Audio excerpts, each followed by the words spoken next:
Tanpa melengahkan masa lagi, dengan ini dipersilakan Saudari Nurul Batrisya Dania binti Azrin untuk menyampaikan topik beliau. Dipersilakan.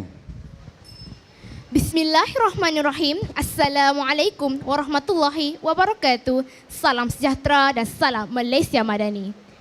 Sekalung apresiasi saya buatkan kepada yang dihormati Tuan Pengerusi Majlis, kombinasi para hakim intelektual berkarisma, guru-guru, pemangkin, insan terdidik negara sejahtera serta warga ABC, anak baik lagi cerdik yang saya kasihi sekalian. Hadirin dan hadirat sekalian, berdirinya saya di atas persada indah ini tidak lain dan tidak bukan ingin menyampaikan pengucapan awam saya yang bertajuk Kos Sara Hidup Tinggi, Cabaran dan Penyelesaiannya. Sesungguhnya, kos sara hidup boleh ditakrifkan sebagai kos yang terpaksa ditanggung isi rumah untuk membiayai keperluan asas seperti makanan, pakaian, tempat tinggal dan keperluan lain untuk keselesaan seperti kos kenderaan dan kos pendidikan. Muktakhir ini seringkali kita membaca di berita mengenai lonjakan kenaikan harga barangan yang tidak selari dengan kenaikan gaji sekaligus menjejaskan masyarakat Malaysia. Namun persoalannya, apakah cabaran yang perlu rakyat hadapi untuk meneruskan kelangsungan hidup? Hadirin yang saya muliakan, bicara saya yang pertama, kos sara hidup tinggi menjejaskan kestabilan hidup. Seperti yang anda ketahui, kestabilan hidup bergantung kepada keperluan asas harian manusia. Jika dilihat pada hari ini, status perubatan juga bergantung kepada status ekonomi seseorang. Misalnya, individu yang mengalami kesempitan ekonomi akan lebih cenderung untuk tidak mendapatkan akses makanan yang sihat dan bantuan perubatan optimum.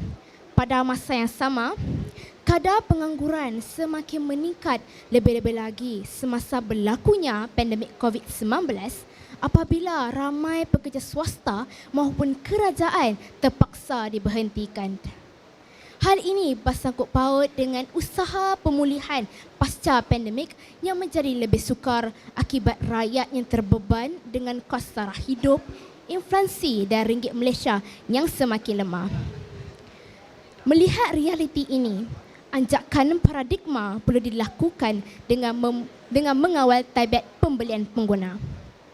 Pengguna perlu sedar bahawa pilihan jatuh di tangan pengguna untuk memilih barangan yang perlu dibeli dengan membuat perbandingan harga. Rakyat juga tidak perlu taksub dengan jenama tertentu dan memilih barang produk atau jenama alternatif yang menawarkan harga berpatutan, kerana isu utama bukan sahaja menyebabkan soal harga barangan tetapi soal kemampuan individu membeli barangan tersebut. Di samping itu, pihak kerajaan juga perlu mengutamakan isu-isu rakyat mengenai kos pembelian rumah, kenaikan harga petrol dan bayaran tol.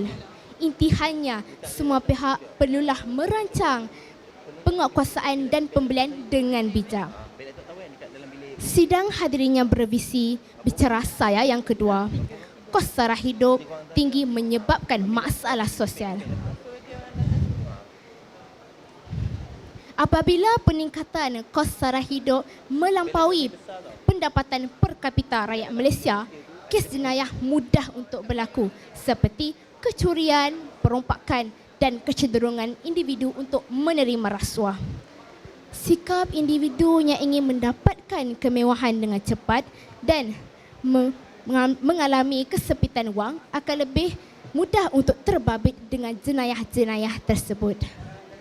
Oleh itu, peningkatan kos sara telah memberikan tekanan kepada semua lapisan masyarakat, tidak mengira yang terkesan ataupun tidak.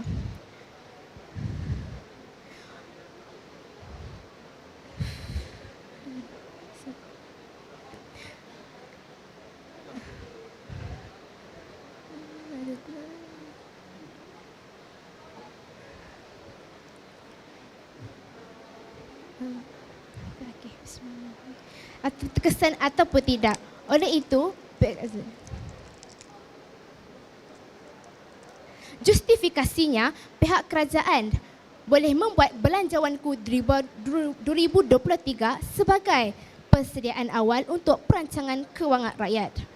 Pengarah SWRC, Profesor Dr. Norma Mansor berkata, Belanjawanku 2023 memainkan peranan sebagai panduan awal untuk perancangan kewangan dan pengurusan hutang individu. Seterusnya, inisiatif lain seperti payung ramah juga boleh dibuat bagi mengurangkan tekanan luaran kepada rakyat. Timbalan Menteri Perdagangan Dalam Negeri Puan Hajah Fuziah binti Saleh berkata, payung ramah memainkan peranan penting dalam menghulurkan sokongan dan bantuan kepada mereka yang memerlukan. Dalam pada itu, pihak kerajaan juga perlu memantau kadar pendapatan gaji rakyat dan bukan semata-mata hanya mengawal harga barangan sahaja.